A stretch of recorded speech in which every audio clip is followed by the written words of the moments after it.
6. Privatized banks. Of all of the need suppliers, the banks are the pinnacle of their vile hierarchy. The need they supply is a medium required by all to do any and all things, a restriction which masterfully channels all activities through them and their selfishly biased system, successfully controlling all involved. A bank once was simply a heavily walled structure designed to only protect money. Banks have since evolved from such secure facilities into powerful entities which exercise many controlling abilities over the very individuals who deal with them and whose investments fund them.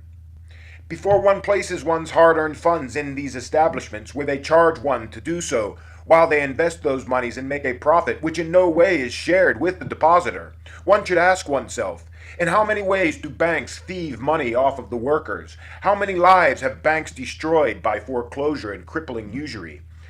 It is much more often than not, yet one will never see it reported in one's faithful news broadcasts.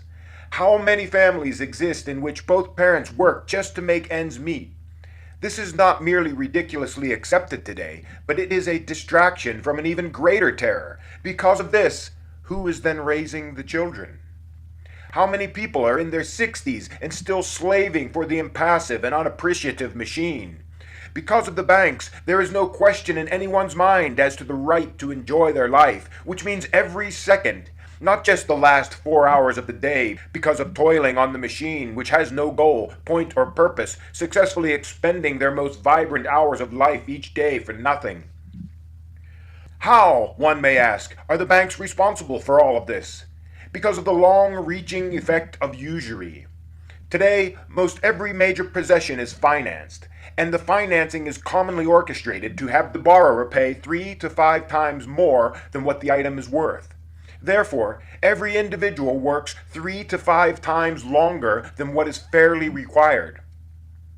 The grand picture of this is an entire world working 3 to 5 times longer for the face value of all they possess, funneling all of that excess profit to only the banks as the spirit of the people and their overall demeanor collapses as a direct result of this meaningless and overly taxing drudgery. One may say it is right to pay the banks for borrowing their money, but as will be shown, it is not their money, and most of it doesn't even exist. See also page 46. For just one example of their countless debased practices, let one examine foreclosure. A man only owes $1,077 on a home, which appraises for $81,000, the same amount borrowed from the bank some 29 years ago. He falls late on his last 2 payments, and the bank forecloses, taking the property and selling it for $81,000. Meanwhile, up to this point, the bank most likely had already collected $192,768 before this sale. That's $81,000, that's 7% interest for 30 years minus 2 months. Furthermore, if the bank only secured $70,000 at the auction instead of the $81,000 amount of the initial loan, they are further entitled to sue the man for the other $11,000. Hence, in this scenario, the bank grosses roughly $273,768 and profits $265,668. The bank only paid $8,100 for the house because of fractional reserve. While the man has nothing after 29 years of his life, hard labor, and $192,000 of timely payments. This is an unacceptable outrage, yet evils of this nature go unquestioned in the old, dying world because no one has the incentive to stand up to it. The individualist clearly sees these heinous acts for what they really are and hastens to eliminate them and all those who perform them upon their fellow brethren. The banks have ensured their existence by passing laws which makes their existence and their use a necessary step within the society, practically forcing all to have at least a checking account, just as one is forced to have insurance. What better a business to be in where the people are forced to do business with you? A case in point, for a business to open and be able to do business, it must first possess a business checking account at a local bank. What other businesses can do this? This is absurd, yet it goes unquestioned. In the guise of keeping track of lawful business, the banks entrench themselves, embed themselves into the system no different than a burrowing tick. In numerous other guises, laws, and methods, they have done the same. Nothing of any significant amount can be purchased with cash. It must be had by check, again forcing one to use the banks. All private institutions controlling the acts of the public and profiting off of their forced use. As money is time and power, the collection of money is synonymous with the collection of time and power. Any entity who collects pools of money is collecting pools of time and power, which can then be utilized however that private entity desires, regardless of if that use is in the interests of the individuals it was collected from or their society it is contained in. Too often this money is used in ways not clearly disclosed to the contributors, such as when a bank invests in a corporation, such as a loan, with the people's savings, whom, if informed of the nature of said corporation, may not agree to their funds being applied to it. Furthermore, these people will see none of the profits gained by utilizing their money. If these customers would have placed their money into a business of their own choice, a profit would have been returned to them, and only that business would have become powerful. Not a business one did not choose, who is fed by the unaware funds of thousands. The ability of large corporations to set up subsidiary banks allows for them to acquire such a block of unregistered, powerless, non-voting, unaware investors so that they may proceed with plans unimpeded by concerned investors.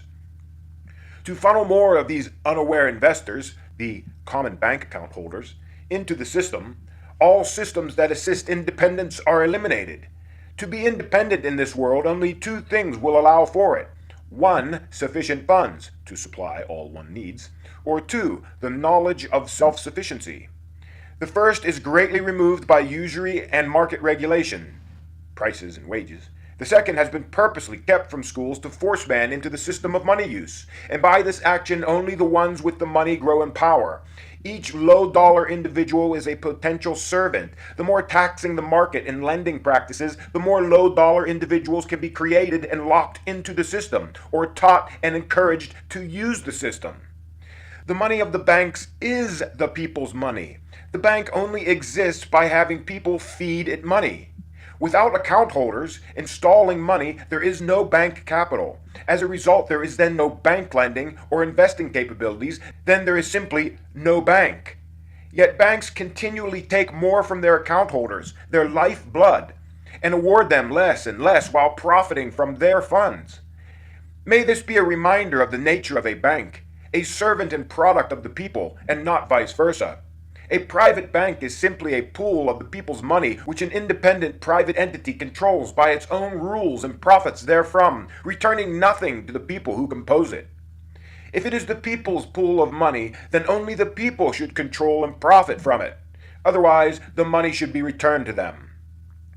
What follows is the mechanics of fractional reserve, which deserves full attention. It is practiced by every bank everywhere, every day, and is allowed by law. For only banks, that is. A person deposits $1,000 into his local bank account. This bank can then loan 90% of this amount to a second individual and only be obligated to maintain 10% physically in the bank. Thus, a fractional reserve. Therefore, the initial person still has $1,000 in their account, but now a second individual also has $900 from thin air. And the cycle indefinitely continues. From bank to bank, the money is transferred and grows. Thus, from this $1,000, the chain of lending would be 1,000 to 900 to 810 to 729 to 656 to 590 to 531 to 478 to 430, etc., etc., etc., totaling $8,962. And these figures have been rounded off for simplicity's sake. The actual value would be $9,000. Thus is shown the bank's unwarranted license to print money by private individuals, and none of it is backed by anything meaningful. None of the profits go back to the consumer whose backbreaking labor in the form of currency was used to build this exponentially increasing phantom wealth. There is no material backup for the worthless paper and digital credits that are deemed your net worth. It is a blatant exploitation of the working class and must now come to an overdue end. From a snapshot of a single bank, the practice does not seem dangerous. It is when the entire industry is analyzed that this creation of phantom wealth becomes apparent.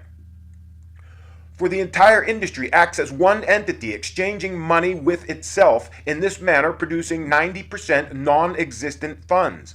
This very practice can be used by corporations and banks behind closed doors to erect lending circles between themselves, generating potentially endless funds. Thus, as shown, the banks create 90% of the currency, thereby controlling a nation's money supply. It is the government of the people who are to control the money, not privatized individuals who are separate from the government and who have interests which may not have anything to do with that government, which should be of the people. Therefore, by this clear description, it is a direct threat to the people, which is fueled by the very people it threatens. The only reason today's hollow currency has any power whatsoever is because everyone believes that when they take the currency to another person, that person will give an expected amount in return. Hence, the banks can be destroyed by making their money useless simply by refusing to use it.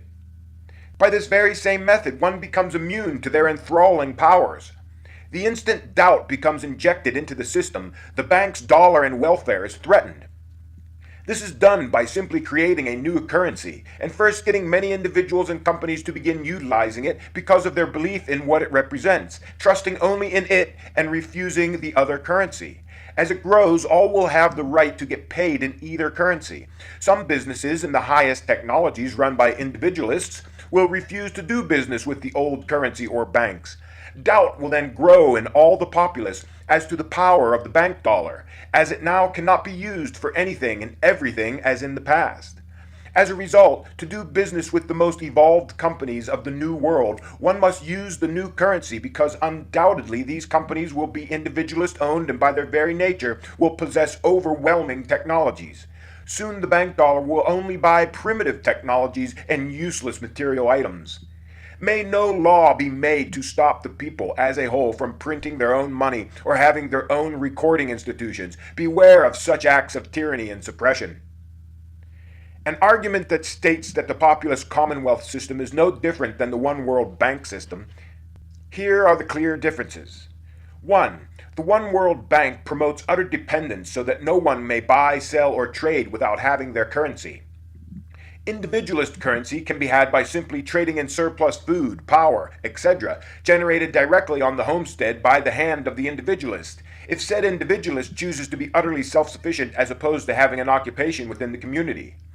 The individualist society actively encourages this self-sufficient, independent behavior by way of incentives, whereas the World Bank would discourage this by erecting veiled stumbling blocks to discourage its practice and encourage dependence in its stead, not assisting self-sufficiency because its very nature threatens the bank's existence. 2. And greatest of all, the individualistic society forbids usury in all forms and the pooling of money by any private individual or group for any purpose, which is contrary to the one world bank system. Banks have the world convinced that it cannot function without them. The truth is, it is the banks that cannot function without the people. A bank cannot exist without the account holders who blindly use them, yet it taxes them and charges their every action, profits on their money, and returns little or nothing to them. They have accumulated trillions of dollars from exploiting their enslaved, deceived brethren in this way. Why are they enslaved? Because the law supports the bank's usury and debt collection. Thus the law favors the bank and not the people who compose the bank. The people are powerless to change the law when they are deceived into believing that it is a just and fair system.